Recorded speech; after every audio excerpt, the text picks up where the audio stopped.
We are technically. Oh, sorry, streaming. I need to click go live. I didn't click go live. The YouTube is different to Twitch.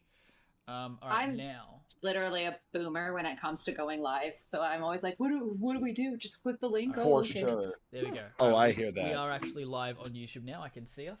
All If right, you want, everybody. you can also have the YouTube running like in the background on another tab or something, so you can like reply back to people. Because sometimes we get into such intense discussion that people go through chat and it's like we can't reply because Keegan's making a fantastic point right now. That's often the case. Yeah. And so, with that, welcome if you're joining us on TikTok. Welcome if you're joining us on YouTube. We're on both platforms simultaneously. It's a live taping of an episode of One with the Films, which Kay will introduce in just a minute. But feel free to join in, chat, ask questions, all that kind of stuff. It's live and we're happy to engage with you guys. But it's myself, Kay, and we've also got Kit with us as well. We're going to have a great time. Over to you, Kay. Hello. all right, everybody. Now, Are you going to do your intro in a French accent? they don't want that. I think they do. You know. I wanted a little. Do you hear that? She said she wants it a little. Bonjour, bonjour, mon ami. Welcome to a One with the Films. I was going to go with more of a, how you say, elegant and non-offensive intro, but my diverse co-host said I should do it. Now it's turning into more of an Italian. Hey, how you doing? And so It's more me, of a Mario. It's a me, a Too much, Mario. It's a me, a pizza, pasta, mandolino, and so ananastratore. And so, Okay, cool. all right. So now that we got some of you out of here, and so here's okay. Hi, everybody. Welcome to One with the Films. We are talking today about a wonderful film, and we hope that obviously, most of our podcasts tend to be very, lighthearted and funny, and that's at least our opinion. But we'll see where this one goes. This was kind of an existential film, so I'm kind of in an existential mood. So I'm kind of questioning a lot of things. Is magic real? Is Are you love really bi? real? Am I bi? Like Pride Month is over. You don't have to pretend anymore, Kay. Like. It's yeah, exactly. I can finally just take the necklace off and just take the flag down. But it's one of those things that films like these kind of just make you reflect on the simple things, like did I leave the oven on, or just should I go to Edinburgh again? Did I really miss something by not becoming a magician and kind of going around and messing up somebody's car with wash and goes? I don't know. All stuff that everybody thinks about at least once in college. But nonetheless, here we are. We're here. We're having a good time. I'm Movie K-Man the Third, and I am your handsomely dressed by in a waistcoat, a linen shirt, and I have several rings on. I know what you're getting at with this too, and don't do it. I'm gonna be very angry at you. And I'm joined by a man of such wild style that unless you're watching the visual medium of this, you can neither confirm nor deny what this man is wearing. So I would love to introduce my wonderful co-host, my Nito Latino, my Aussie with Moxie. Naf, would you like to introduce yourself to everybody over here? Yes, well, for our audio listeners, we're watching The Illusionist today, which has a character in a beautiful attire for the length of the film, a wonderful tuxedo, and to honor him, I'm actually wearing the exact same thing today. Just specifically for our audio listeners, if you're listening on YouTube and you're live, and you're seeing something different, that's a filter. I've just actually put a lens over the camera so it looks like a hoodie, it looks like I just came from the gym. In reality, I put about 12 hours of effort into doing this makeup and wearing this tuxedo and doing my nails just for you guys. But yes, I'm Naf. I'm on second thought. I like watching films and then watching them again and seeing how my mentality changes. This one I've only seen once, and all I have so far is depression. So really excited to talk about it. Yeah, it's going to be fun. That's the kind of content you're going to get with us. You're going to get existentialism. We are going to make you think about death. And we are going to make you think about mortality, as well as just, the longing melancholy that is the Scottish landscape. as well as the French's taste in, I don't know, upbeat filmmaking. I don't know. But nonetheless, we have someone here, an iridescent ray of beauty who has been on the show before. You already introduced me. And Why are you okay, introducing me again? sorry. That's fair. Who are we I gotta talking about? I gotta go down to the next note. Oh, and Kit's here. And so, but a incredible person who has just obviously been on the show before, showed us Labyrinth last time, where we really got into David Bowie's Bulge, and we had a fun time discussing all of the wonderful aspects of that. If you have not checked that out, go to Spotify. You can find that episode. However, now they have brought an incredible film before us, and I am so excited to be able to discuss it with all of you guys.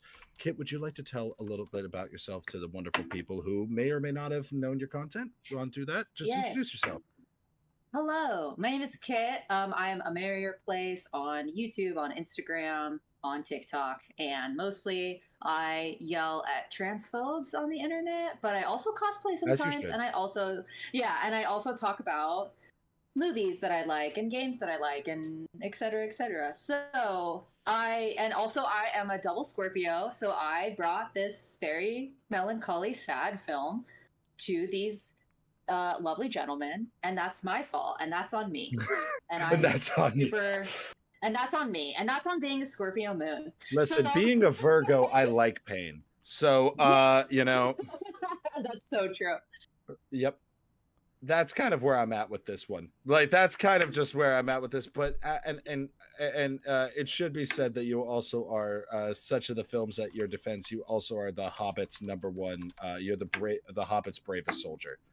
Like, you are truly you truly will defend that Hobbit trilogy with your life, and I respect the hell out of it. I will, and do not at me, because I'll at you right back if you want to talk about the Hobbit. It's a joyous time if you just view it like a Dungeons and Dragons campaign, but that's for a different time. That's a different discussion. It's incredible. I will like, go out on a limb and say, the first Hobbit film, I adore so much. Like, and I saw Desolation of Smaug 7 times in the theater. And 7? 7. Hold on. What is you watched La La Land 7 times? Theaters? I watched it. La La Land 4 times. Mine was The Force Awakens. I saw The Force Awakens 7 times. How much? What about you, Kay? I saw La La Land 7 times in the theaters. This is okay. That's Let's cool. hear it. But anyway, moving on. Spit it out. No. What'd you see? I saw The Return of the King 17 times in theaters. What? That is amazing. And I saw The Force Awakens at a close second 14 times in theaters. Wow. That's amazing. I wish. Naff, I feel like we have rookie numbers. We do. I feel like we have rookie numbers. We need to bump those up. You gotta pump those numbers up, pal. You gotta pump those numbers up. Wow. That is very impressive, Kit. I wish I'd seen a movie that many times in the theater. But funnily enough, cool. I have a lot of friends. So. I didn't. Hey, same. I saw Star Wars. Moving on. Up. Star Wars was an easy one to jump into. But the I don't know. I was gonna say The Last Jedi, The Lord of the Rings, and Harry Potter, because they had a lot more magic. My parents were like, "That's not happening." So I didn't watch them until I was an adult, and they'd already been well out. You know. So. The first time that I watched Lord of the Rings, or the first Lord of the Rings film that I watched in the theater was The Hobbit, and then recently at the IMAX in Melbourne, they did a marathon of the 3 films, so I got to watch them all in IMAX. And a few years ago, son of a bitch. My favorite. A few years ago, they did a marathon of all 6 films. This stream is in done. A local crappy theater. You guys actually saw those movies in the theater? And yeah, like, so I've seen okay, so Lord of the Rings in a crappy theater, and they did a 24-hour stream of all of them. So I sat in a theater for 24 hours, and we watched 1, 2, 3, 4, 5, 6 back to back. All the extended editions. That is my dream. Gorgeous, that was beautiful, brilliant. Iconic. Fun fact, I did that the same day that Twin Suns came out, the Rebels episode. In between in the gap, because they did 1, 2, 3, and then a gap, and then 4, 5, 6. In the gap, I watched that Rebels episode as well, and then I went back and watched the rest of it. It was a great day. It was a great day. That's beautiful. That's absolutely beautiful. Yeah, But I I don't care amazing. about your pain anymore. I don't care about it. Like I have no sympathy for you as your friend. Like we are demoted to acquaintances now. Like Okay, that cool. is Hey, like Kit, do you want to start a podcast? Actually, that being I would said, love to. Kit, welcome back as my co-host. I love having you here. We actually have a special guest today. Sorry, what's your name again, buddy? Who are you? Yeah. What were you? well, what were your, you know, hi, what's up? yeah, my name is Kay. You know, I movie came out the third. Okay. And you know, Bad Batch and you know, Better Call Saul. Sure. Why are you Jason, here? Why are you anybody here? like that? But not Um, like a Lord of the I- Rings marathon. You didn't do that. You didn't do Yeah, that. no. In like I theaters? want to, but like it just hasn't come up. It just was a I just heard you guys were talking about the Illusionist, and a friend of mine showed it to me. Like I thought that this would be like we could kind of like go about that. I think that that would work. So Well, anyway, I saw guys, that in so theaters, too, so Well, let's talk about okay, let's talk about something that I okay. am just let's talk about something else that I'm emotionally crushed by. So here's the thing. How is Ellie? This is a film made by God damn it. You started it. You started it. You set the tone I know. with the roast. I- You had it coming for you. Fair enough. And it's not even Fair Pride enough. Month anymore. Fair I'm still enough. coming for you. How's that hoodie treating you? Anyway, so as we kind of are going with this, the French made a film, and the French, being the wonderful people that they are, Very kind, very kind. decided to you know, destroy all of us, and they released it in 2010, and Nav has something to say about it. That's true. That's I where will you take also- that's where you lovely take the mic, French I people. suppose. Yeah, well, French people also very good at rioting and protesting. God bless them. So Noted. God bless him. God bless him. If Hey, you listen. help setting up a Genuinely. riot, I'll know where to Guillotine? go. Hell of an idea. Like So for the uninitiated, Les Mis, love that. uh, have you guys seen that video where they slow down Hugh Jackman singing in Les Mis? I actually have a lot of opinions about that movie. We don't adaptation, have the and I don't time know- for all of I my don't we think don't have the time for like all today. of my thoughts on that adaptation. Yeah. Fair enough.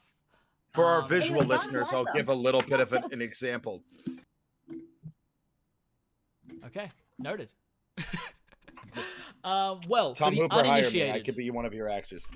for the uninitiated, welcome to One with the Films. Today we're doing another episode of the Weekly Watch List. Which If is you're where- uninitiated, I'm sorry this is the episode you started on. Yeah, that's it was always going to be unhinged with the three of us. It wasn't going to be possible. to have yeah, it any might other way. yeah, I'm sorry. That's why they love us. though, Don't you know? apologize. Literally, we would do this the same thing if it was just the two of us. Yeah, it's, That's Like- fair. it's fine. I'm not sorry actually. I've never been sorry in my There life. you go. There you go. Continue. Well, for the uninitiated, this is the weekly watch list where Kay and I force each other and you to watch one of our personal favorite films with the goal of introducing each other to something we adore. And if by chance we can do the same thing for you, well, you know, there's nothing better than that. From time to time, we'll also bring on somebody with much better taste than us to introduce us to one of their favorite films and jump on in with us and talk about what makes it special to them. Perfect little slice of the day where a bunch of nerds can obsess over the art form we adore, and we're so glad to have you with us if you are. If you're not hearing this, so it's kind of irrelevant. It's a moot point. This week, we're watching The Illusionist, or we watched, sorry, The Illusionist, which came in 2010, and if you Google The Illusionist, this film won't be the first one that comes up. You'll see a different film come up, and that's not the one that we watched. So it's the animated film, The Illusionist from 2010. And before I go into some fun facts about the film, Kit actually brought this film along, and Kay and I had not seen it, so it was a new introduction to us. And I would love to know, just from you personally, Kit, in excruciating details, why do you hate us? Why do you like hurting us when we've shown you nothing but love? Because I am, as I previously mentioned, am a Scorpio. I have a Scorpio sun, Scorpio moon, so that's just part of my don't who even I know am what as a that means. person. Honestly, me either. But so okay, I didn't want to hear it now because we were just talking about how we love sad music and sad boy music. So Got you there, bro. you're I on got you there, you're pal. on the level. You're on the level, and I know it. But I saw this movie. First of all, I've always liked melancholy things, so there's that. Really? Just Interesting. yeah, just a little I bit. had no idea. I had no idea. But I saw this movie for the first time. I saw it in theaters at a local theater in Tucson, Arizona called The Loft. Shout out The Loft. I'm sure they're listening because I'm their biggest fan. And I Did you just like call them I or don't do like this go to anymore. the theater and go, hey guys, I just want to let you know I'm on one with the films this weekend, just in case you're wondering. It's like the most popular podcast ever. You guys should probably listen to it. Nap, I three think people that you just listening need to right now. tag them in whatever post like this ends up being. Just tag them in here for no Listen, reason. They do have an Instagram. I think I also talked about The Loft when I was here last time because I've watched The Labyrinth. I think you're right. Yeah, I really like The Loft. Anyway, and it was showing there. It was like the only theater it was showing at. I used to watch like every single movie that was nominated for Oscars. I don't really do that anymore because a lot of them aren't very good, but that's a whole other discussion. Like it was the same year that there was a Pixar movie, so I was like, there's no way this movie's gonna win, but I wanted to watch it. I went with my ex, and like the music, the animation, it just made me feel some type of way. And so then I got it on Blu-ray. I have also, shout out to another local Tucson, Arizona business, because I bought this soundtrack, like a physical copy of it at Bookman's in Tucson, Arizona, which I was actually very shocked that I found it because literally no one ever talks about this movie. But the soundtrack is beautiful. The animation is beautiful. I just love that feeling of like nostalgia and melancholy. It's just one of my favorite ways to feel like when I watch a movie. Pain reminds you you're alive. So I just... For sure. Yeah, exactly. So yeah, it's just beautiful. And then I think it was like a few months ago, there was like a video that you guys posted about like, oh, like what's a movie you have like that you love that like people haven't seen? And I was like, this one. And then you were like, do you want to come back on the podcast? And I was like, yes, let's be in pain together. And that's my full story of my life. I love with it. this movie. It's beautiful. Yeah, let's be in pain together is I think that's got to be the tagline to this episode. Is got to be let's be in pain. That's it's Samwise Gamgee looking you deep in your soul and going, share the load. Share the load.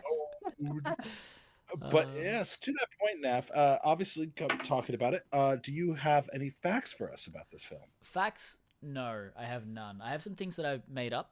So that'll be fun. All right. Cool.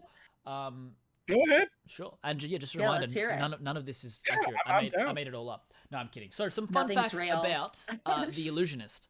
Released in 2010 and directed by Sylvain Chomet, it was nominated for an Academy Award for Best Animated Feature alongside How to Train Your Dragon and Toy Story 3, which inevitably took home the award. Sandwiched between two of the biggest and best animated films of all time, I can understand why you may not have heard of this one. Not everyone has a loft in Tucson, Arizona, where they can go and check out all of the Oscar-nominated animated films. But you have been missing out. This film has something that no one said ever is like, damn, Arizona got something we ain't got. Like, wild, right? Wild. Yeah.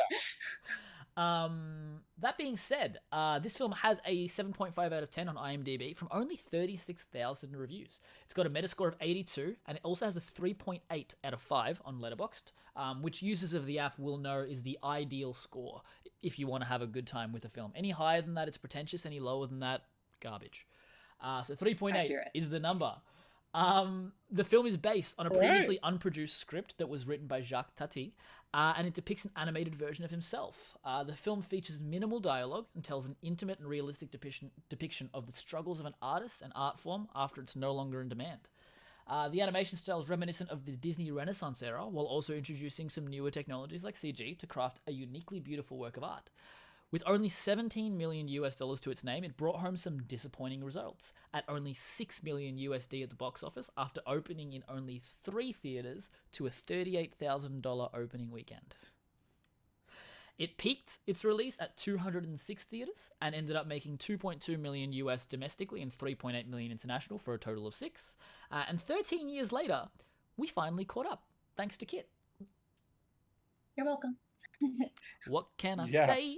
They got a little bit of like residuals from us renting the film. Yeah, I mean, I paid $5 out of pocket for this. Are you kidding me? Absolutely. Not I fair. feel like Was this also the year that Tangled was nominated as well? No. Was That that I the think that year was the year after? before. The year Or the Potentially. year before, before? if I'm I not just mistaken. remember, yeah, it was like I couldn't remember exactly because time isn't real. So For sure. Let me just see here. Let me just see here. I'm Tangled just came out in curious. Now 2010 you as got me. well, but when I looked up on IMDb, it said the only animated films were Toy Story and How to Train Your Dragon. But that being said, it doesn't feel like enough. Those were the 'cause- ones it was nominated against, right? Yeah. This may have. I could be which wrong. is like it's not even fair. Honestly, every year, if there's a Pixar movie that's nominated, you might as well just accept that that's going to win. It And looks like usually Tangled it's wasn't nominated. Your Spider-Verse. oh, It was dude. nominated for Best Original Song. That's what it was. I think they were both. I think Toy Story 3 and Tangled were out for Best Original Song that year. Yeah, because Yeah, that's Or 2010 like as well. around. You're right about Yeah. that. Yeah. Anyway, I love Tangled, but that's for another. That's for another show. You're just dropping Oh, hints on man. all the other episodes you can do. Tangled educated me on the important art of gaslighting. Anyway, and so Anyway. as we kind of go on with that, not like I can relate to that. Now, here's the thing. So, Naf, is that the end of your fun facts? And now do I get to talk about the history of France? Yes. All right, so here's the thing. France was founded in 1942, and that's absolutely not true. So now here's the thing. I think your numbers might be a little off, just by a little, Yeah. like a Nah, couple it's years, fine. I think. It's classic Listen, white people making up I facts. went to school. I think it's fine. Absolutely. So now, as we kind of talk about this film, I didn't know fuck all about this film. I was just like, I had heard you recommend it, and when I was looking up the date, I was trying to figure out, like, 2010. Okay, interesting. And then now it's kind of seeing like kind of how it all ties together. I was really excited because of it being a French animated film. I love seeing animation from different countries and the different sensibilities. And so overall, I really didn't know what I was in for. I didn't know if it was going to be like a very dialogue heavy film. I didn't know what I was going to be in for. And certainly this was not what I was expecting in the best of ways. And as you said, like it is kind of has that melancholic feel to it, but it has a very interesting message, which I'm excited to dive more into with both of you. But I guess, Naf, what were your first impressions of the film and kind of going into it? So we were talking about this just before stream, and I was asking Kit about how like it did really remind me of that Disney Renaissance era, and particularly what I found really interesting is that Kit and I compared it to the exact same film, the Aristocats. That's like just the animation style, and obviously it's a little old timey, and you've got cars and people, like the way they design the characters. And the Frog. I see that as well. Yeah. Yeah. But yeah, it was that kind of like that vibe. And I remember watching it, and I was just like, this feels like traditional cell animation. It doesn't feel like it was done on a computer. And I've been looking up like the art for it as well, and I can't find whether it was animated traditionally or whether it was on a computer. Probably just was on a computer with the intent to make it look like that. But there's heaps of like art and like animation sketches that you can see online of how they crafted the characters, and it is beautiful. It is like a work of art. I thought it was really interesting how the film opened in like black and white, and I was like, oh, is it gonna be like like this okay, cool. Yeah. Like, I'm in. And I was also confused because the audio said it was in French, and then it opened, it was like presenting the Illusionist, and I was like, that's not French. You're No, like, that's "Hold on." English with a French accent. Yeah. Like, that's not French. I don't know why Ewan McGregor just popped out from behind the curtain. He's like, be our guest. But I also noticed it had me thinking about one of the episodes of Visions that dropped, Screech's Reach. It was the Scottish animated one. Just really similar, like visually in terms of that kind of style as well, which I thought was beautiful. And same, I didn't quite know what to expect going in, and people were talking and I couldn't understand them, and subtitles weren't coming up, and I was like, what's happening here? Am I not in on the joke? And I look at the subtitles, like subtitles English. I'm like, okay. And then I realized that it was all gibberish. Yeah. So For sure. I haven't seen anything like this before. Truly. Is one of the key parts, and one of the things that stood out to me especially as well was the score. And like he was saying, enough to Yes. go and buy it separately and own it. Like, yeah, So good. it was really, really cool. That's my initial Yeah.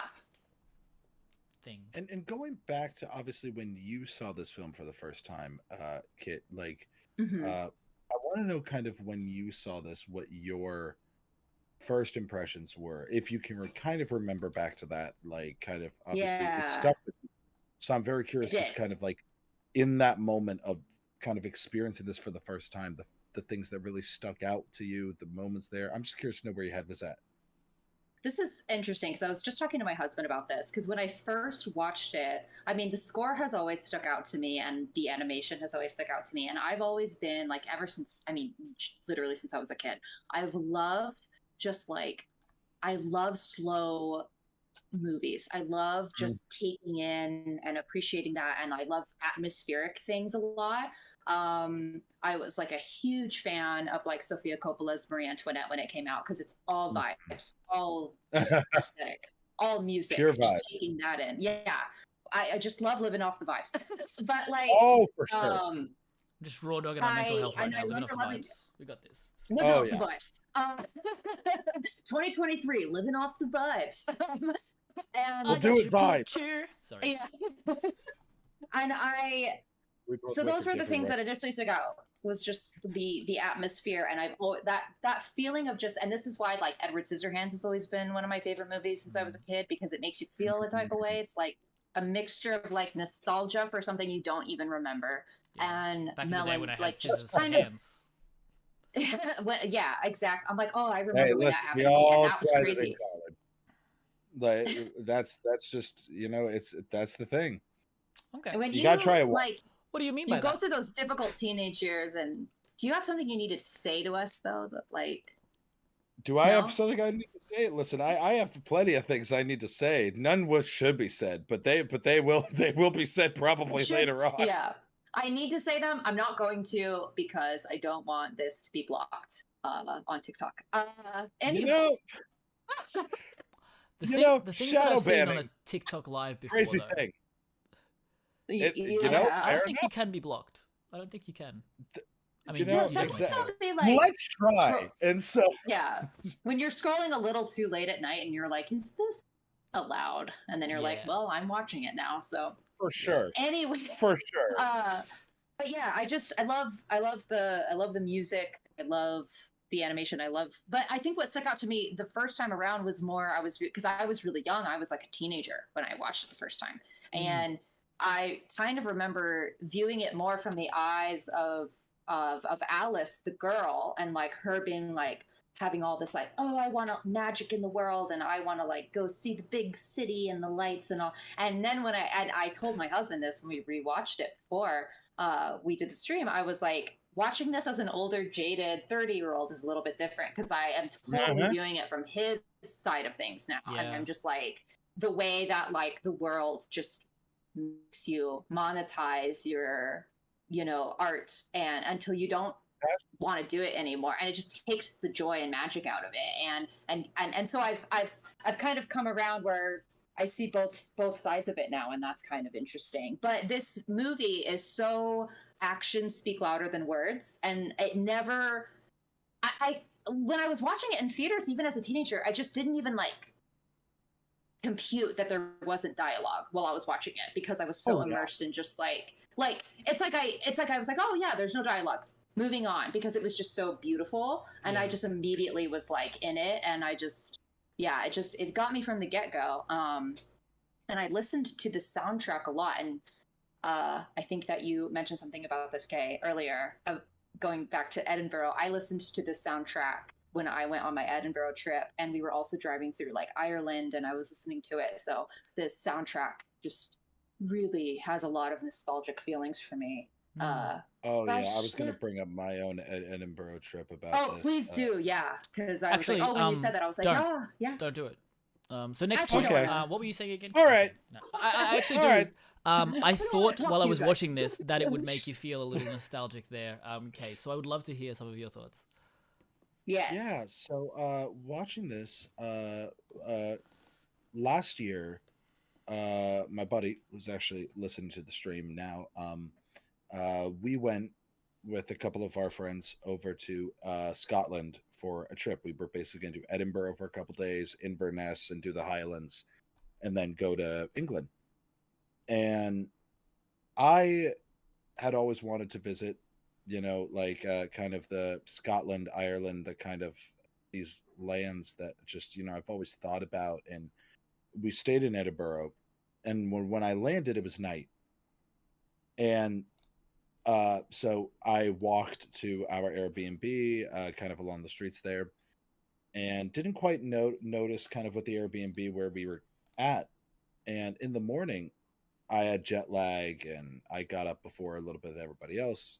Took my camera outside, wanted to get a bite to eat, and I get outside, and Naf, you know that rock formation? It's in the thumbnail, the big kind of jutting out of the almost ground, kind Yeah. of very flat. That's called Arthur's Seat. That's the name of the formation, and that was like there was an alleyway. I walked down the stairs. I opened up, and perfectly framed in this like archway is Arthur's Seat that I had no clue was there. So I just am over here just seeing this beautiful landscape just right away as I step out there. So seeing that represented so accurately. Yeah. Like that was the thing, because like actually going to Edinburgh was like, I know where that is. I know where that is. Like I actually know that you're not just like using Edinburgh as a setting and kind of just, throw it there. I'm like, these are actual streets. Yeah. Like these are actual things. I'm And looking at images of it now, and like, yeah, that shot as he's like walking back down with the city in the background. It's like, Yeah. yep, like, that's one it. to one. I think there's a song on the soundtrack called Arthur's Seat too. It's beautiful. Like it's so good. I just love it so much.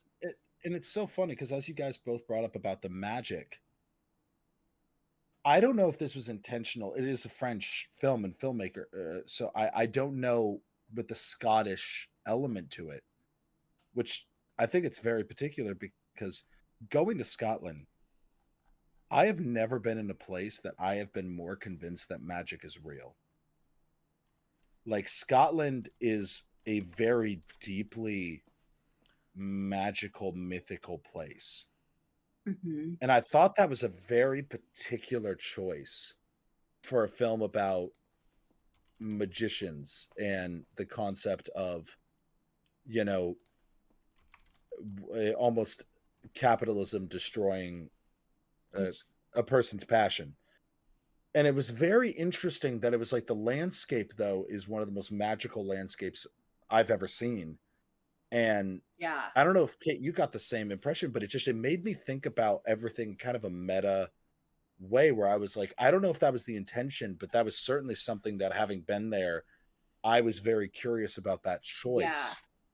I feel like it's just definitely, and I think you see it in the movie too, because when he goes to like the little island off of Scotland and everyone's like super into what he's doing, and he's just come from like these bigger cities, like, and I mean, like I've been to Paris, I love Paris, but it's just like bigger cities just tend to move with the times a lot faster for sure than like rural even areas, even like outside of Edinburgh. And like, so he goes to this little island and like everyone's like, this is the coolest fucking thing I've ever seen, actually. Like, that's rad, and everyone's partying and everyone's enjoying. And the girl Alice is like, this is real. And I could see that, like, just it's like you are like living just so off the grid in comparison to everything. So you're like, I don't really like. It's like, oh, if we can like listen to the new band, cool. But they're not like, I don't really care that much. It's just whatever is entertaining, right? Yeah. And whatever like brings entertainment to the day. And so I didn't think about that before, but I could see that being a more intentional choice of like, when you see him when you see people like appreciating him, it is when he's not in these bigger cities. It is when he's more off the grid in these more like beautiful landscapes and stuff like that, rather than surrounded by like architecture and stuff. Yeah, that makes a lot of sense, actually. I didn't think about that before, but Yeah, and Naf, I'm wondering about your own kind of experience watching this, and the landscape's obviously changing in so many different ways. I'm curious to know kind of you love animation and you Mm. love the style, and again, kind of as Kit says, and I think both of us are of the same mind. I do love a slow burn of a film. They're not always my go-to, but like when they hit, they hit. Yeah. And yeah. when it is the kind of vibes, as so elegantly put, when it is just soaking in the vibes, I do think that uh I do think that this film, and in general, you tend to really appreciate that kind of aspect. So I'm very curious to know with your take on the landscape and the landscapes portrayed. And you've never been to Scotland, correct? No, I nearly went. Uh, Post London, I nearly extended by a couple of days, but ended up coming home instead. yeah, gotcha. And so with that, I'm curious to know, obviously, since you haven't been there, what your impression was with that landscape and how it tied into the actual Yeah. like, because it's a very meaningful thing to me, but I want to know if that worked for someone who hasn't been there. Yeah. I mean, weirdly enough, I wasn't actually thinking about like the locales too much while I was watching it. Like I was in the moments, but somehow as they went from like city to city, it wasn't really so. Like I don't think it was until I literally just saw Big Ben and I was like, oh, they're in London. Cool. Like I wasn't even thinking about like Scotland or anything like that. I was like, oh, there's a guy in a kilt, and then he gets on a boat, and then he's doing shows in a bar. Like I wasn't actually thinking about the places. To the point where again, I didn't know Arthur's Seat existed until 10 minutes ago. So for me, they were just beautiful animated spaces. Like you could have told me they were all fake and made up, and I would have gone, yeah, fair enough. Paris isn't real. Okay, yeah. Well, Yeah. So in that sense, like while I was taken aback by the beauty and the art itself, there kind of wasn't much more for me in that space because, like you said, like I haven't been there. It wasn't like I could recognize those things. But on the previous point you were talking about slow burns, just before going on stream, we were talking about After Sun as well, and I think that it's very similar in that sense where you get a vibe through the film, and it's kind of not until the credits roll on both these films that you kind of get what just happened. Yeah. It's like I was also explaining to you, Kid, just before we started the stream as well, how this film isn't very long, and at the point at which it ends, it feels almost like the midpoint of the film. Like, hey, this is the moment where we go, all right, things are going downhill. If this were a rom-com, we'd have about half an hour left, and it would come back around, and we go, look at that. Exactly. If anything else, I watched No Hard Feelings a couple of days ago with Jennifer Lawrence. That just came out. I'm so excited to watch that. I love Yep. a rom-com. Yeah. And in that, it follows the structure of things. At a certain point, things kind of ebb and flow, and you go, that's how the story works. There's like a format, and it's like comforting because you have the format, right? It almost feels so like, it kind of hurts you more that it kind of you don't know what happened from there. It's like, all right, this was happening, and we're on a train, and and this is another. Said, I'll come to your point as well, but like that kind of last moment he has on the train with the. I don't know if I maybe misread the scene, but like the kid drops its pencil, and he picks up the pencil and he looks at his, which is longer. And in my mind, I was like, oh, he's going to do like a trick and give her like the longer pencil and be like, look, magic is real. And he does a little magic trick for her, but still gives her pencil back and puts his away anyway. And that moment I was like, oh, like, I don't think you're misreading that at all. Oh my God, dude. Like the way, but it hit in a very way that I was like, how dare you? Yeah, it aligns with the last. It was just a truly just a fuck you, man. Like, son of a it bitch. aligns with the last message he left in Magicians Don't Exist, and he tells her that brutal, and then almost like he's like, I need to give this part of my life up, and that was kind of like the last little like I've got it like a little bit left here, but like this is it, this is done. It's like, this is all I can give you. This is all I have left. I'll give you what I can, but I'm not going to make it more than what it is. And like, I was going to say, like, just going back to just the kind of movies I like, and I kind of like things that are just like, and anyway, fuck you, goodbye. And that's because I It's like every love the relationship movie I've No ever had. Country. Fair enough. Oh God, I love the movie No Country for Old Men, and Oh. that is just a devastating movie. And I was really young when that came out too, and I remember like sitting in a theater with my friend and like just watching people get up and leave because they were like, "I'm so bummed out," and I was like, "This movie's great. I love it." Like, Kid, I don't know. realized Sometimes you that just was need a little. You need a that little was a movie reality that check. kind of that movie really made me realize how either I'm able to compartmentalize or it's the neurospicy nature of it, because I was just obsessed with that movie for like as soon as I saw it, I was like, love I that was movie. watching I would watch it like on like an iPad on the way to like a show choir thing. At some point I showed it to someone and I had just watched it enough that I'm just desensitized to like all the violence in that film. And Yeah. somebody sees the opening scene and it's They're just like what the fuck? nope, I think I'm good. And I'm like, Yeah. oh shit, I'm deeply broken. And just go Yeah. like No, movies and like that are I'm why never fixed. Yeah, movies like that are why people are like, oh, Kit doesn't get to choose the movie tonight. Kit doesn't get to choose the movie tonight. Because I remember when I first lived with people, I was like, let's watch Catching Fire. It's fun. It's my favorite Hunger Games movie. And they were like, are you I don't, that is like a upsetting movie. Like, I don't want to watch all this. And I was like, but it's like the best one. But you're correct. It's the best one. Yeah, right. I know. Just say it louder. Can you repeat that? I'm just it's the best one. Kit, you are correct. The funny thing that I found about Catching Fire is I watched the first film, and the first film was like, I was like, yeah, it's fine, it's cool. And then I went to the cinemas to watch the second film, and I was like, it fixed everything that didn't work in the first film. Like, it's just, you learn from your mistakes and you did it. And then the next ones, after that, I read all the books. I read Mockingjay in one day. I just woke up, read until I slept. And that was a great experience.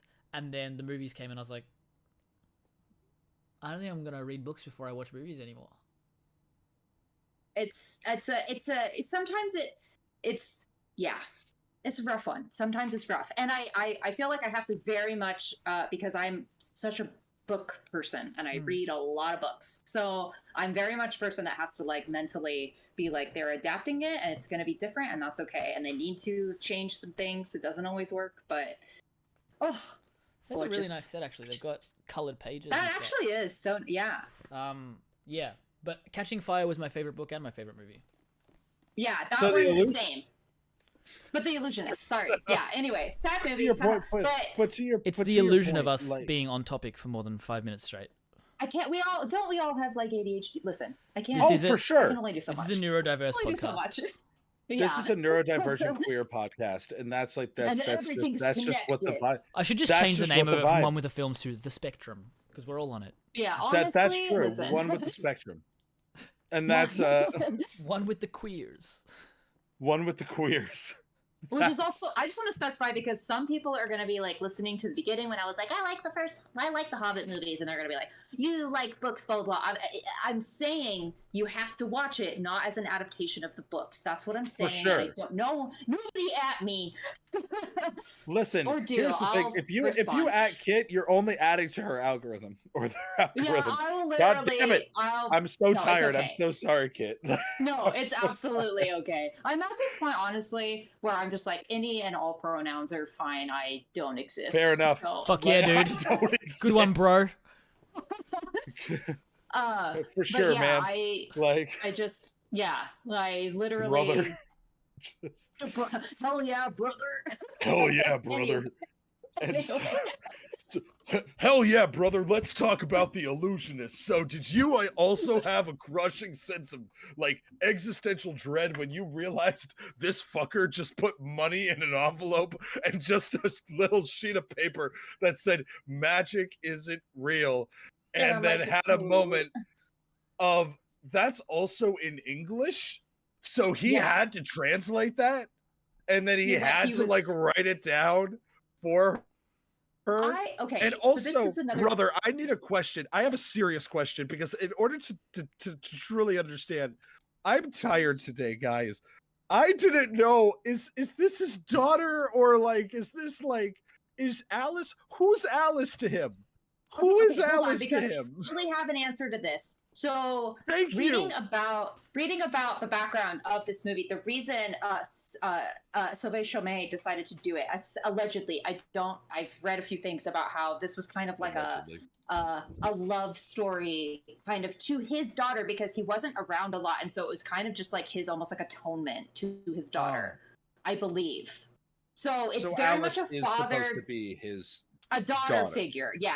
And so Yeah. that's why he is like, okay, like, and I think the vibe is like she's kind of an orphan. She's just working at this tavern. This guy comes that was the in. She vibe. thinks that he can do like real magic, and so she goes with him, and then he feels responsible for her and is trying to keep that alive.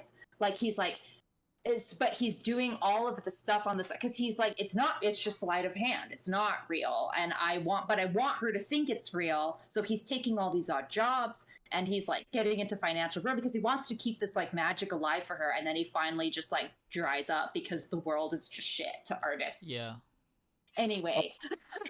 I really liked the sequence where he's doing his like, you know, he's doing a little bit of a show in like the storeroom or whatever it is, and there's the white man, who goes, get me with his agent, and I was like, oh, he's gonna like make it, and then there was something about it, I was like, this is animated so weird, like why is he like got the job, and the guy shook the agent's hand, and then our illusionist is like, and then goes, I was like, why is he doing that? That's so weird.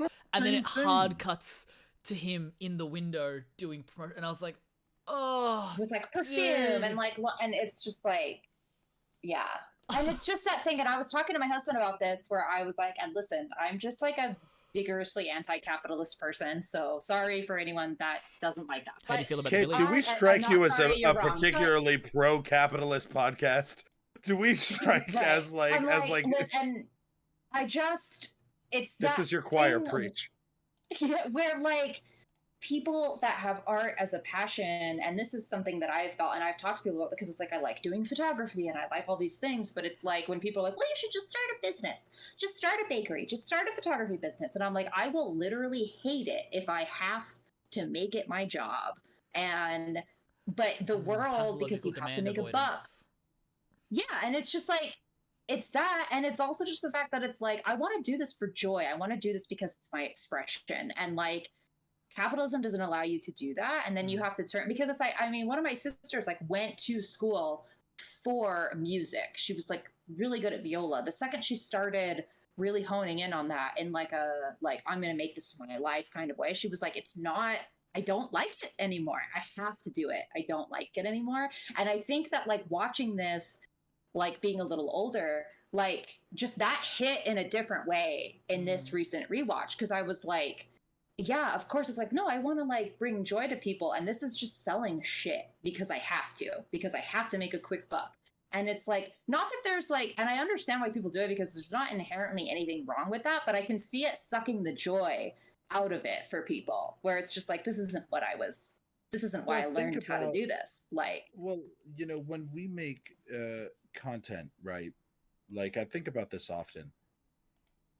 It's something I'm trying to work through in my own life, because I like you, Kit, and photographer, doing this other stuff and trying to do this, and it's like, you know, to some degree, it's like, would I love to do what I'm doing and have it generate some revenue? That would be fantastic. yeah, But I also do feel kind of as you do, where it's like, you know, the minute I have almost an obligation to do it, because I am, people are relying on me for it, people are paying for it, people are doing that. yeah, It's not, it doesn't quite fill that same void. Like, again, you look at content, right? I like putting out videos. I enjoy it. I think it's a lot of fun. And I think that it's a really beautiful thing to do, to express, to connect, to share thoughts. And so many people have been really enjoying that aspect, and being able to do that with people and to be able to have those moments, fantastic. But I don't envy people who have to feel like they have to do it to just make, like, there were times where I would be like, I'm just doing this to put a video out, to make sure I stay in the algorithm. And it's like, and then it's not getting views anyway. So like, you know, the thing is, it's like, for me, what I learned is like I'll go through great stretches where I don't post a thing, and I'll be like, but then I get back into it and kind of do that. And I'm trying to find ways that like I'm trying to do that personally, like trying to figure out like, Yeah. okay, what can I do, or where does this go? How do I do this? And not being too critical of things. But yeah, this movie does hit in that way of like you kind of think about Yeah. what it costs. And it does drain. Like I was in film school for years, and I for a while I didn't want to see new movies. Yeah. Not because I didn't love them, but because I felt like, and this is another thing too that like this film doesn't touch on, but since we're on the subject of it, it was the discussion around it that I didn't like. I didn't like the idea of like everybody's talking about this film. I don't want to. I don't want to. I don't Yeah. want to I don't want to participate. Like I don't want to. I'd rather have the times when I saw a film, it was mine. I got to discover it and share it with others, or have this little thing, and it was just so few and far between that I was just like, I just don't know. I don't want to. Like, you know, like Yeah. it was just a thing. It's rough, and I feel like it hits with like so many different things. It's like when you and I were talking the other day about like video games and stuff, and even just like with video games, it's like we were talking about Dragon Age, and I'm like, everyone hates Dragon Age 2 because it was rushed, because they forced the people to work on it too long. You get like the CGI people on Marvel movies and everyone shits on them, and it's like, well, I couldn't make it good. You gave me a day to do it. Like, and now you're just like attacking me because the CGI is not that good, but you forced me to get, and it's just like this passion that people have to make good things, to make art, to make these beautiful things that people love. And then like capitalism just comes in and fucking ruins it because they're like, well, we have to make money right now today. And it's like, okay, well, I don't have time to make a product that I care about and love, because I feel like, and I've noticed this in like, because I'm a cosplayer, and I've noticed this with like cosplayers where, and I'm very casual at it, but there are people that are like, that's their main thing is they cosplay. And it's like, I haven't read this book yet, but I have to cosplay this character because otherwise I'm not going to get views. And then it's like, you're not doing anything because you love it. You're doing it because you feel like you have to. And it's not fair. And this is not me attacking the people that do that. It's me attacking the system as a whole that makes people feel like they have to do that shit.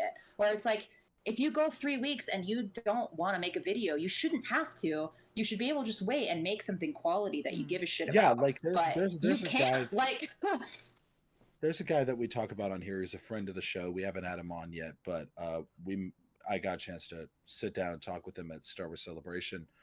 Artur, he's on YouTube. Guys, check him out. He's awesome. He just did an Indiana Jones video essay that was brilliant. Oh, I'm still watching. I was literally watching that today, and he's like, have awesome. you seen any of his videos, Kit? I haven't. I'm going to though, because I love a video essay like so much. If you like the Clone Wars series is brilliant. His Clone Wars series is a comfort video. Rebels, he's done. My favorite was Bad Batch. His video actually made me, at the time when I liked the Bad Batch, his video made me love it, because when you realize the nuance that's in that show, he does such a great job at portraying what I see in that show. So all shout out to him. If there's one thing you do, follow Kit, follow him. And but Artur does something interesting where he won't do videos every week, even every month. Yeah. He makes these hour-long documentaries essentially that are such high quality that I feel like it's a special day. Yeah. When I get to sit down and watch one of his videos. And you know, that's the thing that I think series. Yeah, go ahead. I butted in there for a sec.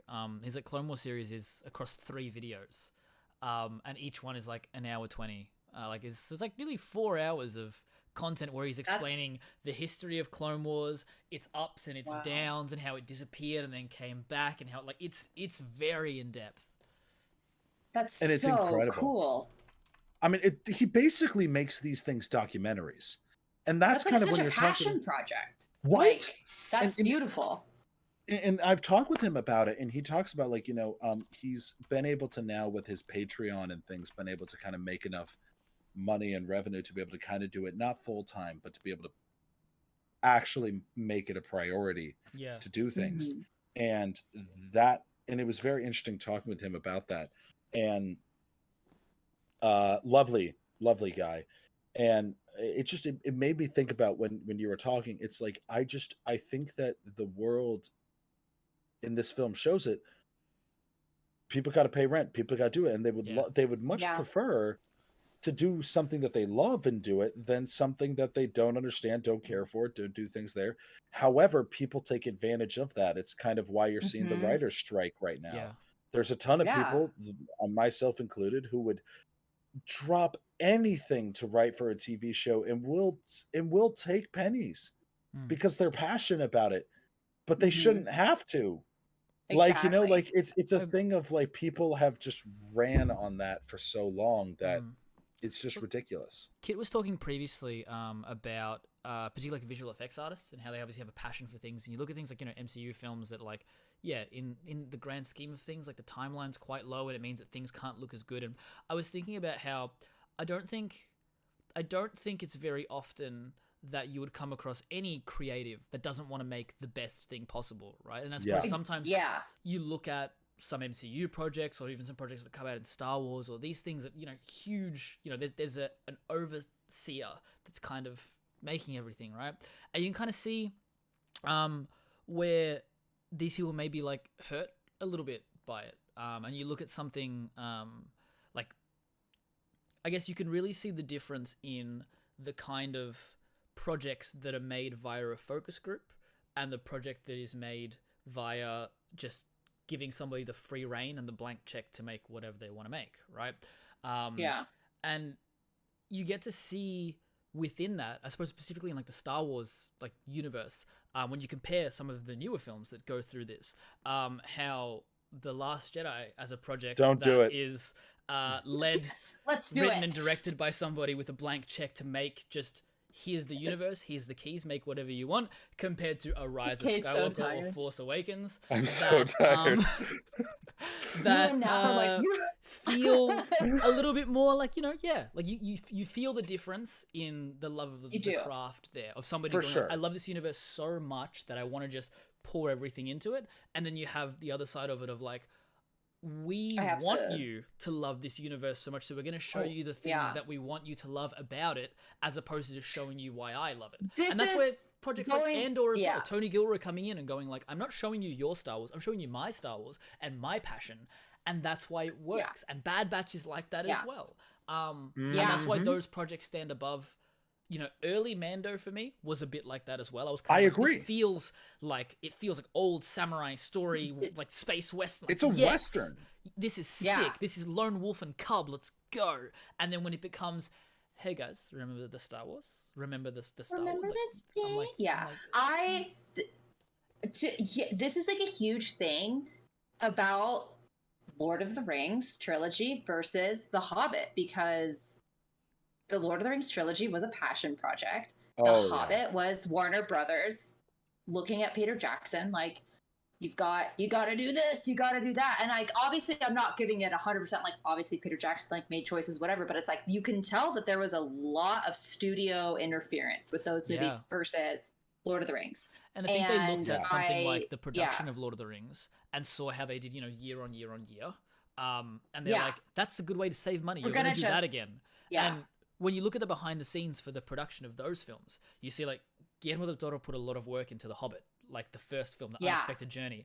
And that film alone, I love it. I think The Hobbit, the think it's first Hobbit, very is good. fucking awesome. It's like a pretty, yeah. Like- it's honestly a pretty good adaptation too. Like, and then when you but they had to watch stretch the- it out. Exactly. And originally it was 2 films, right? And then it became 3. Yeah, and then they when became you- 3 for no reason. Yeah. For no And need. so like, Which I will Have you do- watched I the behind the still enjoy scenes? all of them, but my most recent Again, rewatch, there's a I liked difference them a lot between more. enjoying and being able to like criticize that. Like again, like Exactly, I think again we talked about The Last Jedi and these other stories. Like Yeah, we did. Naf and I had a long conversation about Force Awakens, which for a while was my favorite Star Wars film ever. Less so now, kind of looking back at it and being like, okay, Why? Why is that? there's a lot of well, because J.J. Abrams is everything we JJ. talk about. I love JJ. JJ, I have a Funko Pop of you. Why would you hurt me? And Why are you doing this to Do me? you know? why are you doing this to I me? want to We were do something rooting for random you. in there as well. Have you guys watched the movie Neighbors? JJ, you made my favorite film for the longest time. Why would you do this to me? Have you guys watched the movie Wait. Neighbors? With Super Zac 8. Efron and Seth Rogen? Yes.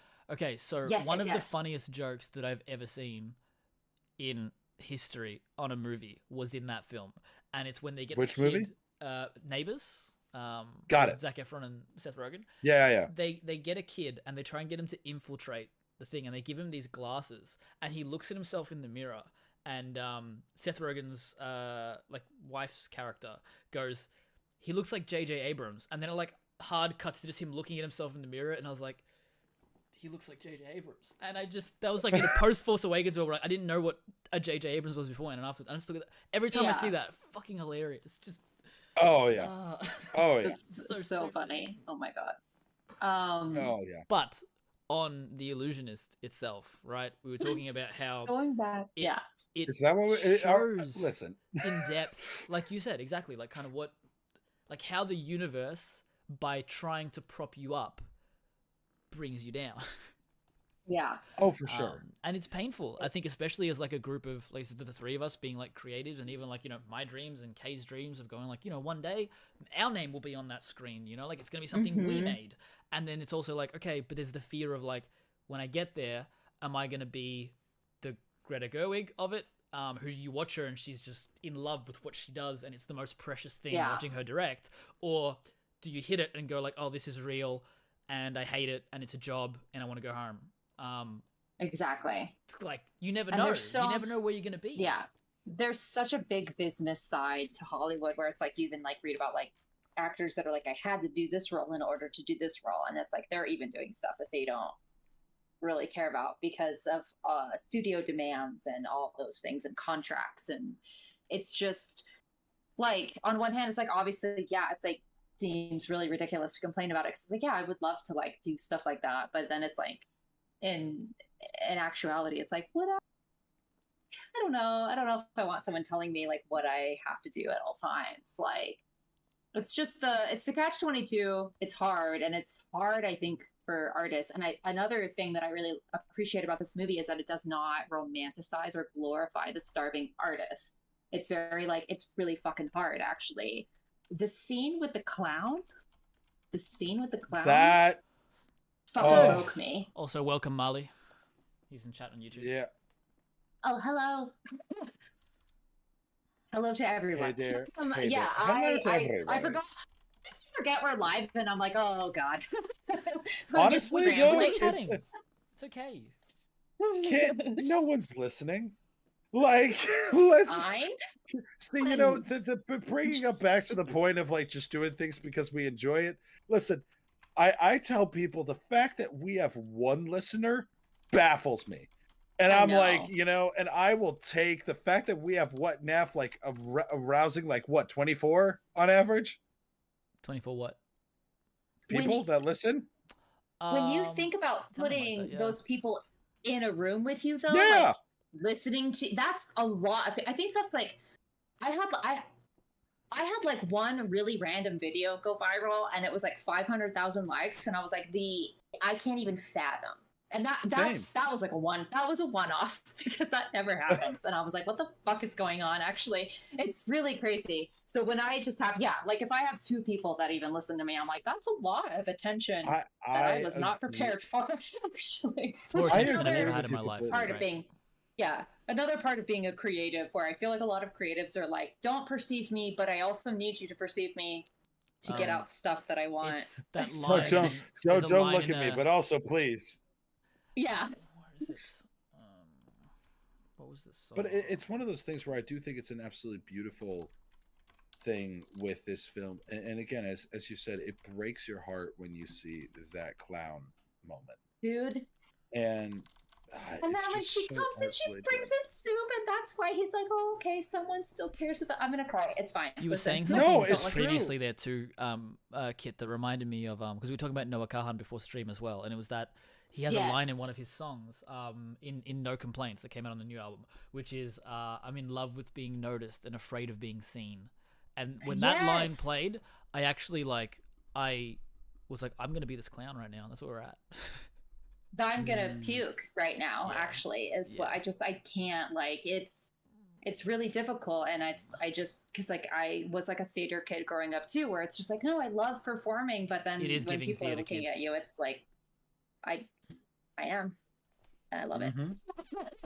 I feel that. So don't look at me.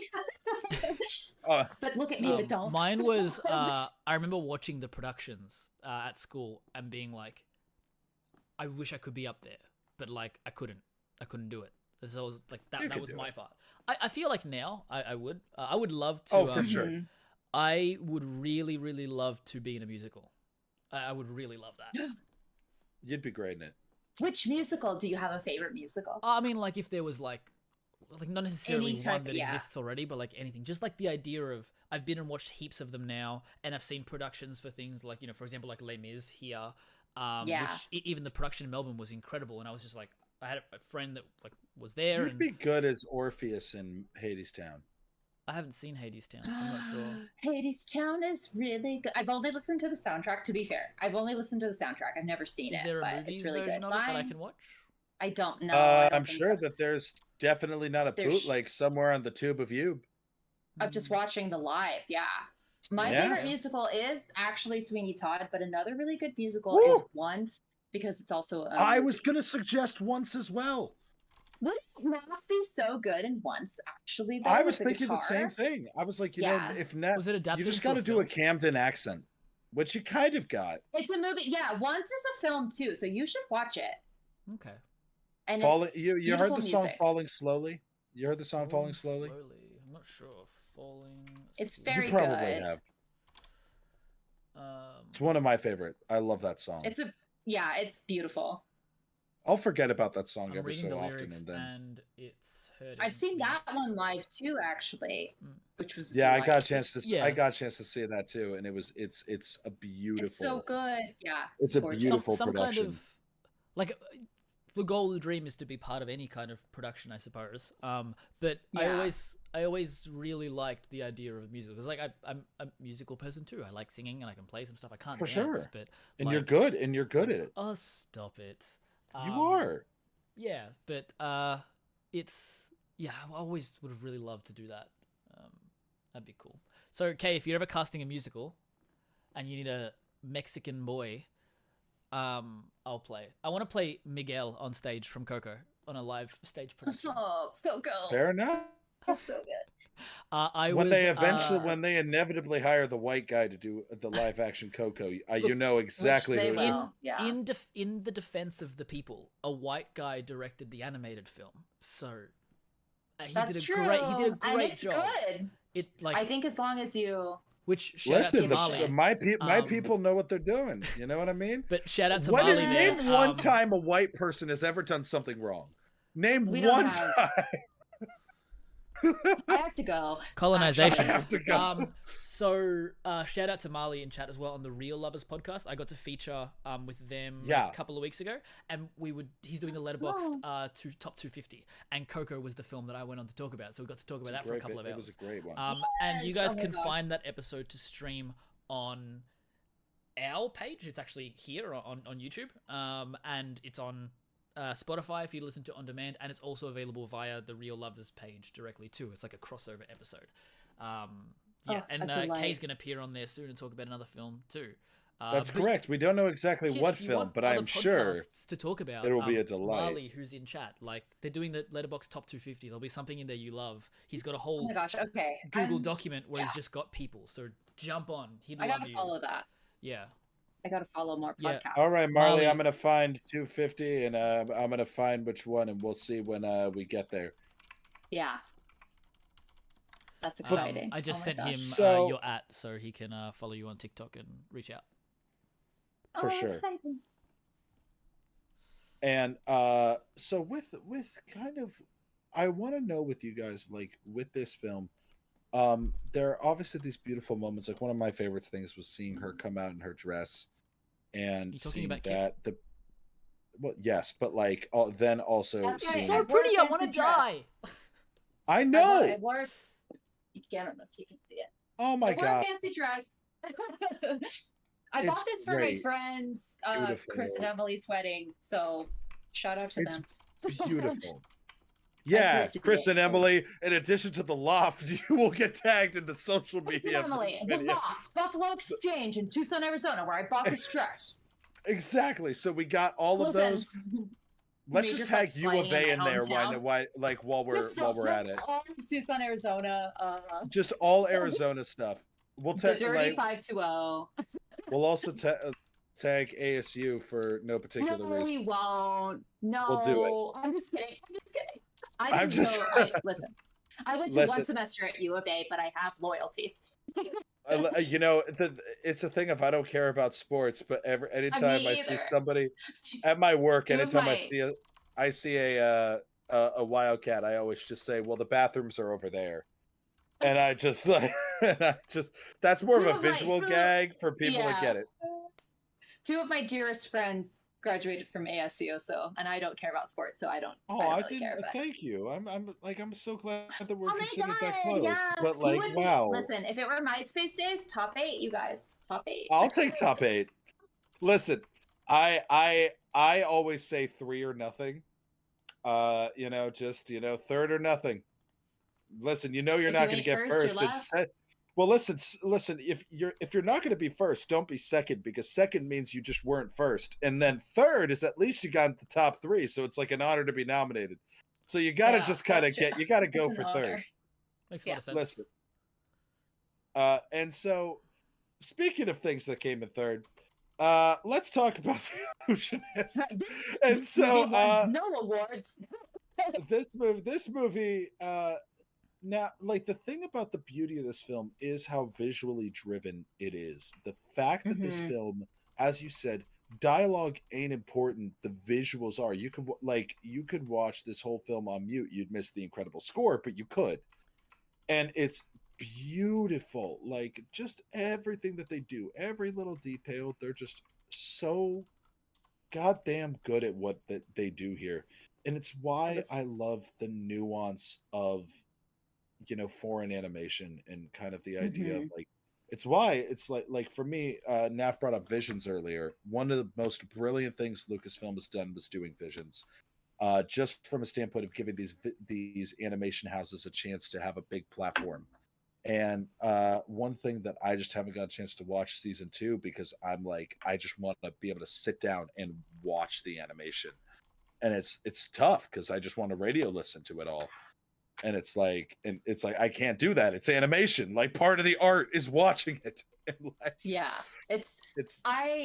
Animators do not get enough love, first of all, and or pay. And you can tell such an all-encompassing story with animation, even without the dialogue, even without the music. It's like you said, it's like you can get a gist of like what's going on in this movie, like just watching it on mute, because you're like, because they put so much detail in it. Like, We've talked at length about animation. Sorry, you go first, Kate, and then I'll touch on. No, you go, Naf. I think we were going to make the same point. I would love to hear you say it. Well, you and I particularly have talked at length about how animation in particular is like my favorite medium, and I don't think we've actually talked about like where that came from originally, because my older brother was crazy into animation, and we watched a lot of stuff together, and at a certain point he started animating, and I was like, I want to do that too. And so like I've actually tried my hand at it. I've done like a little bit of animation in my time, which has been like cool. You know, like I don't know if you guys ever used Newgrounds when you were younger for like flash animation.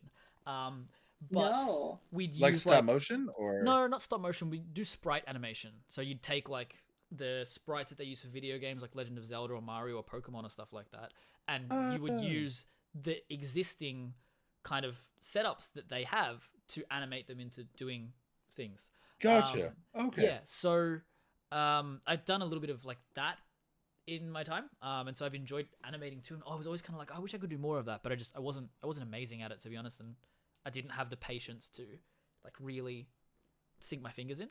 But again, it goes to show that like when you're animating something, like just nothing happens by accident. Like nothing. There's just something so and that's why even in like films, I love seeing stop motion elements and I love seeing miniature elements, because I'm like, Star Wars in its early days, like miniatures, it's like, Yeah.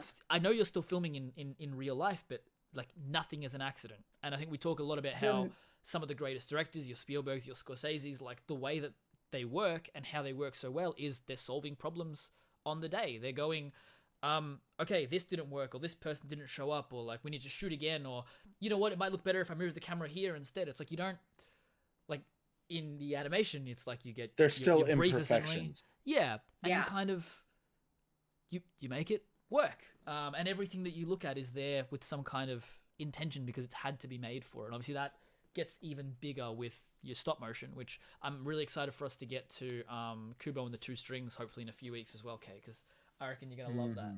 But I love yeah. that movie. Oh my gosh. yeah, How it's a exciting. good one. I It's a love stop very good motion. one. I love stop motion. Stop motion is Stop the motion is reason great. I'm a filmmaker. Did I tell you that It's- story? Did I I wanna tell hear you it. that story? Tell me. No.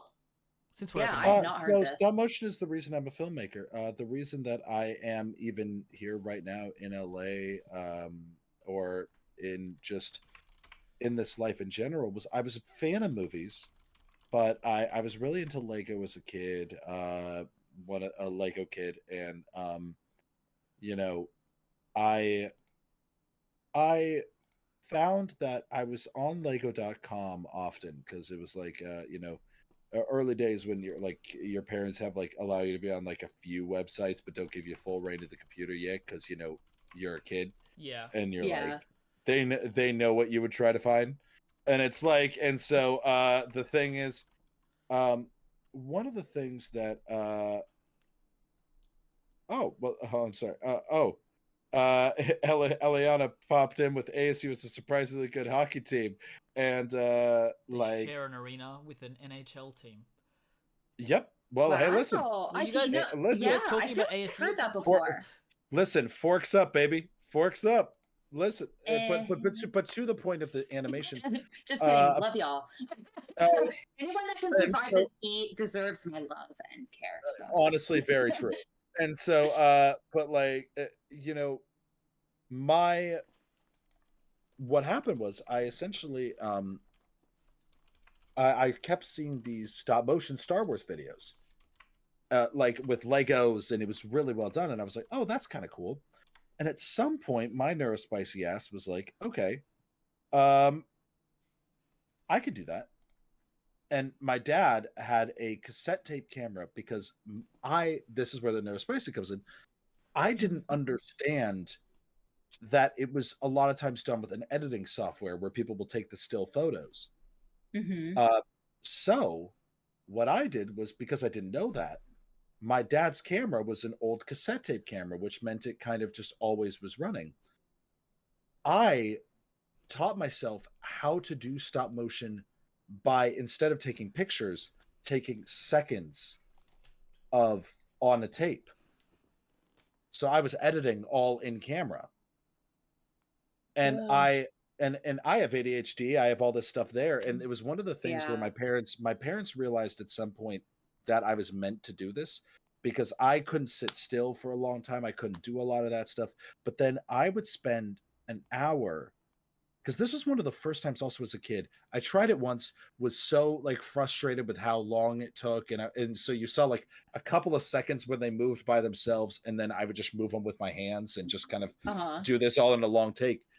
But it was the one time I would watch it back and I would say, I can do it better.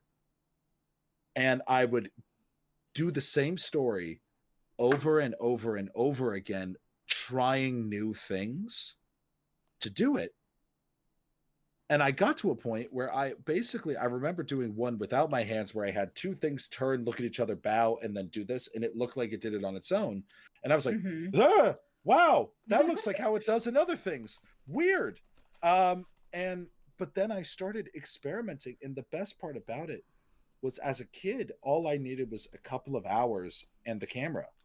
And I would just spend incredible amounts of time. Yes, Nav, don't take it there. But like, all I needed was just like to take a couple of seconds, like, and my parents were just shocked that I could take 5 hours for 5 seconds of like It work. reminds me of the scene in Parks and Rec, where he's depressed yeah. and at home, and he's like, I've been working on this for ages, and then he's like, play, What a and it's like, depressed guy do this? yeah, Would a depressed guy do this? Just have it, just him get up and then just. You're absolutely right. That was how it felt. But that's the reason I started making films. I started doing That's that, amazing. and then I started realizing that I could apply that. And when I learned about early film history, I found out that that's basically what the Lumiere brothers and what people did was basically just trying shit, going, Yeah. oh shit, if you cut the camera and you just go over here, it fools you into thinking that it happened. What a thing! And just kind of and it's like, but the thing that I felt very proud of was, as a kid, I was discovering all this. Like it was like me figuring it out.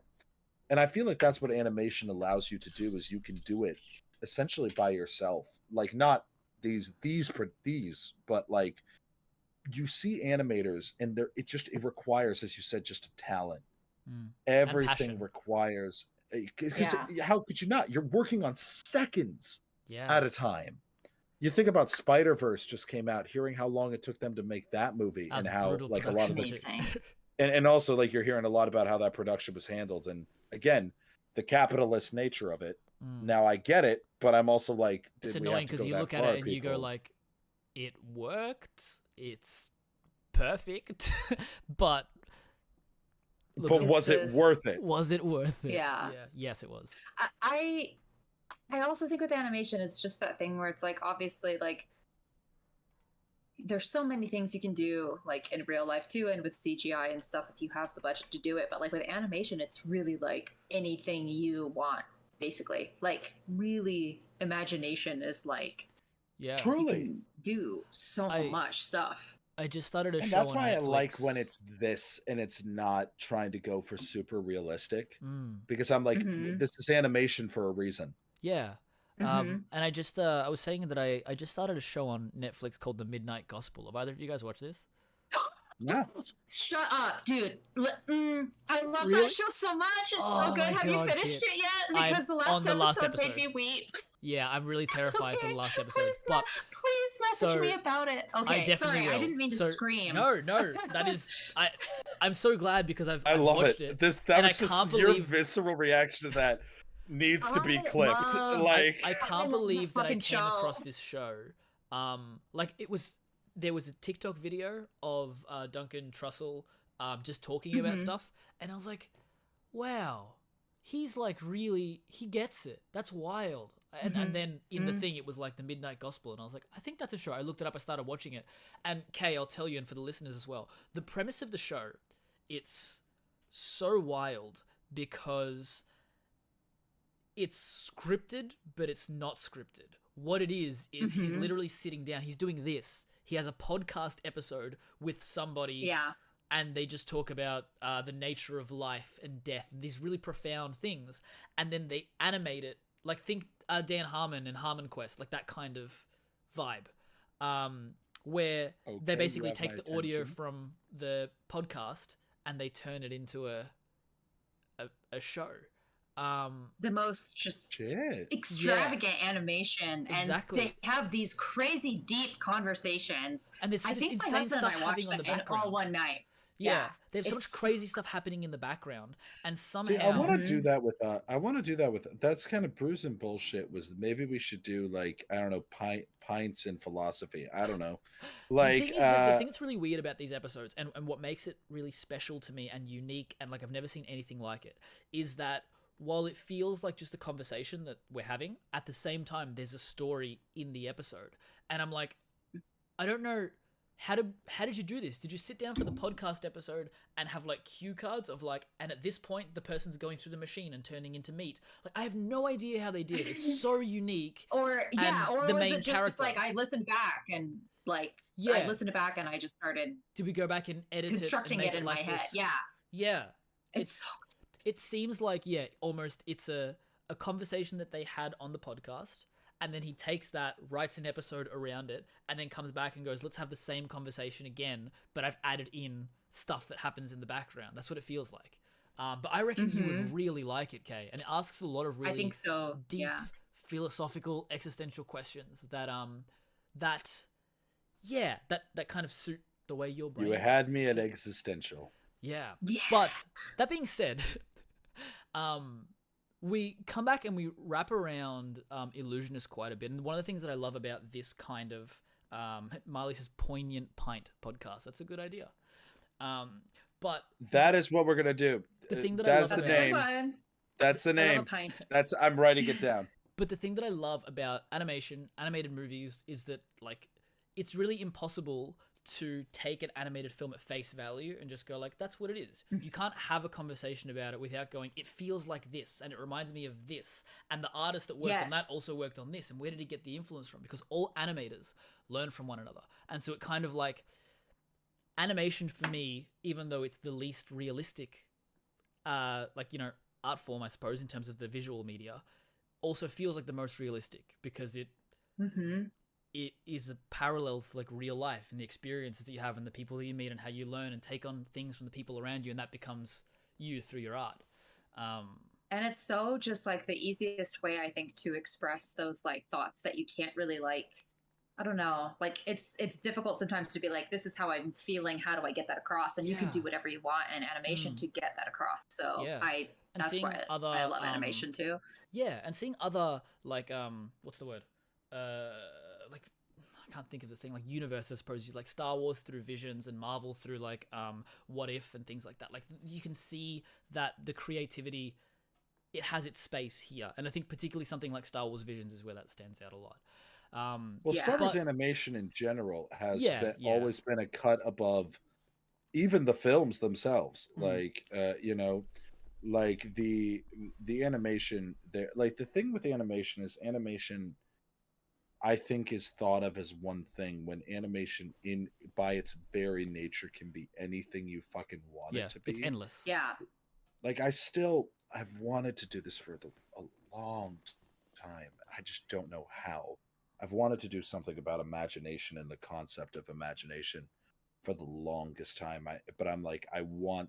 That only exists within animation. You couldn't do that in live action. Yeah. But the thing is, I'm like, it has to be animated, and it has to be like, I don't think it's a story. I think it's more of like an experimental documentary. That's Midnight Gospel. Drama. That is Midnight Gospel. You what would you're talking love about Midnight right Gospel. You have No, I don't need to watch hear it. more people take my ideas. now. No, but it's different. But it's I will the listen same, to. you- I will stay in my blissful ignorance, thinking I had a damn good Through- idea. through our It's what you do. through us I want jumping more, so. from point For A sure. to B to Z, we have kind of Yeah. covered most of the things we usually talk about. We've done favorite moments and call-outs.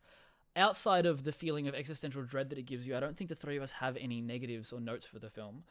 And I don't. I will absolutely be recommending this film to anyone that I hate. I will say one thing. Like, it's not a big negative. It's an understandable, but it was a heel turn that I didn't see coming. The guy really becomes an asshole towards the end. Like, he kind of is just like the main guy. Like, kind of just will go, kind of goes like. I had the same sort of like when we were watching it, I was like, it's weird because it's like I when I first watched it, I was viewing it through the eyes of Alice, the girl, and then growing older, I was kind of viewing it through the eyes of the magician himself. Sure. And so I've kind of have this full circle where I was just like, I totally get why. I get why he just like gave up and was just like, I can't do this anymore. And I get it because it's like you go through so much of just being drained and seeing also just, and then it's also the ventriloquist guy. He walks by him and he's like on the streets too, and so it's just like the world is draining him so much. But I also was viewing it from the eyes of like that innocent girl, that it's just like, why would you, like, you just abandoned me, and you, but it's almost like he didn't abandon her until he knew that, like, he knew she was going to be taken care of though, because you also see her like with the person she's with, and I don't know that he would have abandoned her if he thought she was going to be by herself, but I think he was like, she's going to be taken care of and I can't do this anymore. And so it's just all around that kind of like, and I think it made it a little bit more realistic. But I get what you're saying, where I was also just like, and then he just leaves her this note and it's just like leaves, and then he gets rid of his bunny rabbit, and it's really sad. Like the bunny rabbit, I was like, oh damn, like that's just like, you know, I feel like that was so metaphorical, and that it's just like, I'm officially letting this go. This is done. Truly. I'm letting it go. Yeah. And there is a beauty to it, but also like a pain there. And it is a thing of like I see it, I understand his journey, but it was even like his alcohol abuse. Like, I mean, it's not like Mhm. it's not like I mean, you could argue It's that the it's just struggle. It's one night, starving and the struggling artist. and Let's it's Yeah. face like it, yeah, and I he get becomes it. an asshole in the end, and you're absolutely And it right. doesn't, I yeah, don't, and it doesn't romantic. Yeah, it's another thing that I appreciate because I said this earlier, where it's like it doesn't romanticize that starving artist thing, where it's just like, no, it's fucking hard, and you're probably going to get some vices, and you might end up alone because it's just rough, and it's not this Yeah, beautiful, like poetic thing. And I mean, it is poetic, but it's not. Is it worth it? I don't know. Like that's one of the things I it's like not. about the It's movie. never. Yeah, Yeah, like to me, I think that it's not worth it, and I don't think it's the artist's fault. Like, I mean, I don't think either of us any of us are saying that, but it's like yeah, it's a tough thing because I don't think that a starving artist's life is worth it. It's not romantic. mm, It's bullshit, hmm, and it denies people the basic living sensibilities to create things that we all enjoy anyway. That the mm, yeah, thing is, it's not like now maybe you can argue with some of his stuff, like maybe these close-up magic shows, there's not as much for that, but like of writing in general or things like that, like anything, frankly, no artist should deserve to be struggling. mm. And yeah, just being able to have the programs and things like that, it's just it makes me sad, it makes me upset, and I think this film's a brilliant idea of explaining explaining that. yeah. And it's just like, well, and there's always that argument of just like, well, if everyone just had their needs met, like they wouldn't work. And I'm like, they would work. They would work on art. They would work on these beautiful things that the world Of needs. course they Like Yeah. would. we What do you learn so mean? much from art. Like, what are you talking about? People What wouldn't do do you this. They would mean? create You know more. how much I would shit I create would be more. Like, making if I didn't yeah, have to worry about where my next check was coming from? yeah, exactly. It's just that thing where it's like, I mean, I'm like have an interview on You Monday know for a how second many job, and I'm like, IG88 who simp knows? Like, videos I could make in a day? You know which is how what the much world needs. Like, this listen, we all He's need like, to if have I had all the spare priorities. time, do you know how many times I could DM Tony Dalton? Do you know how many times? This is Keegan. He's I would have Not so as much time. not as enough as I can. Like, let me but tell you. I want to say like we've got somebody coming in chat as well, so we'll cover that point in a bit as well. But I like, think also, I'm sorry, my phone died, so my TikTok live died, and I didn't oh, notice that my phone was still that's on crazy. battery. We didn't even My notice you were bad. gone. Yeah, so Leanne says that even from a non-artist, they love their job, and I think that for a lot of people, they're gonna kind of have that too. Like, there's got to be a bit of balance there. Like, there's aspects of my job that I really love as well. They say they'd still go to work. It would just be nice to know the bills will be covered. Which, yeah, I think that's right. The ability Yeah. to Oh my gosh, take a little also- bit of mental capacity out of I need to do this and I get to do it and I want to do it is huge. Yeah. Well, Also, I don't know cover because your I'm not point on there as well. What were you gonna say? I'm not on the YouTube chat, but that might be my friend Leanne, who is a nurse, and she's really cool. So shout out Leanne. It Well, could be. I was about to say, welcome to the chat, Leanne. We haven't seen your name pop up before, so thank you so much for joining us today. Also, I'm sorry that I just shouted you out if you didn't want. I just got excited. Listen, sorry. But Well, listen, I was going on to that shout this kind person of- out regardless, but I will now, I will, like, I wasn't going to embarrass the person, but now that's the goal. It's kind Well, of like when instead I'm of working doing at that- a restaurant and someone tells me that it's somebody's birthday. It's like, well, I'm going to make your life a living hell. Like, just no. like, So, So, wrapping that yeah. around, we've covered, Giving me a especially in reach this around last now? couple Is of that what's minutes, happening right now, or- some.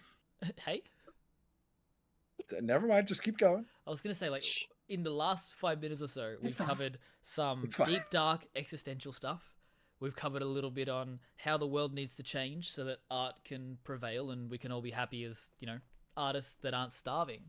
And so I think that that's a really good place to kind of start wrapping up a little bit because we seem to have covered most of what we can with this film. And I want to say thanks for destroying my life, Kit, before this movie This is and what I love. this movie in general. Yeah. 'Cause Yeah. it's always a pleasure to have you on board. You're another, one with the If film's our lives are alum. going to be destroyed, we love that it's you that's doing it. Exactly. Yeah. Yay! This is what I'm here for. So happy to help. So why don't you tell our lovely listeners a little bit on where they can find you, what they can expect to find when they do, because every person here should be following A Merrier Place. For sure. Thank you.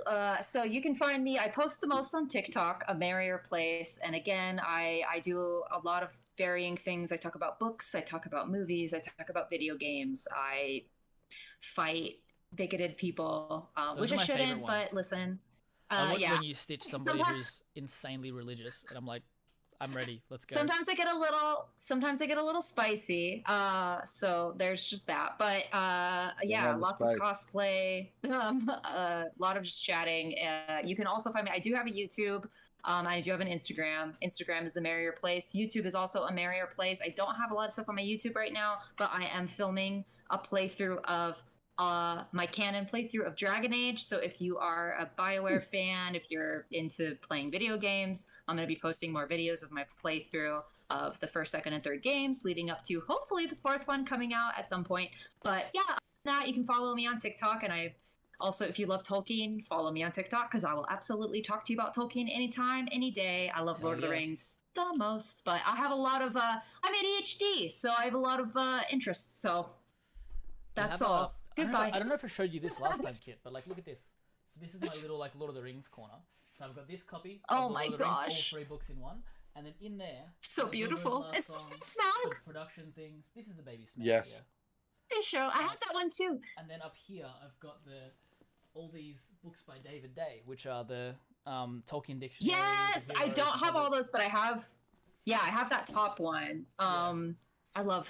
Yeah, that's But I went through beautiful. a little bit Oh of wait, yeah. If a vibe of going, I want to get all of his books, and I got It's just a bunch of them. beautiful. I love all those. Yeah, I need to buy more of those. But yeah, and I love talking about any of that stuff. So if you're just like, even if you're just like, hey, here's my Dragon Age playthrough, and I played as that, please message me. I will talk to you about it.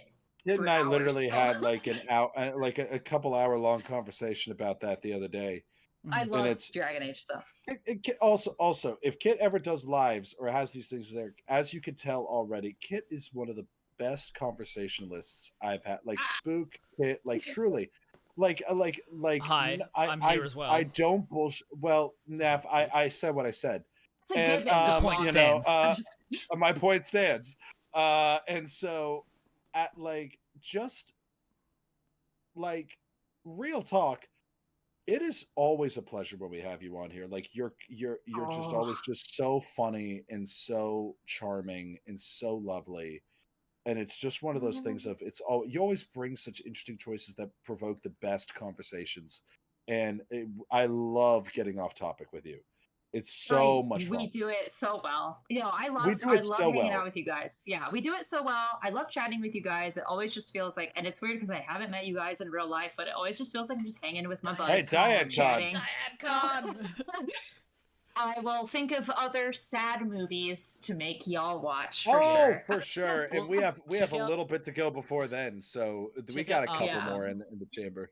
Check out After And I Sun. think will we watch all have- After Sun. and- I will. You know, I'll message you. I After think Midnight that Gospel. might be our next one because I think it's about time I watch After Sun just so you could just shut up about it. I've got to watch it too, so please do, and then I'll be in the chat like being just.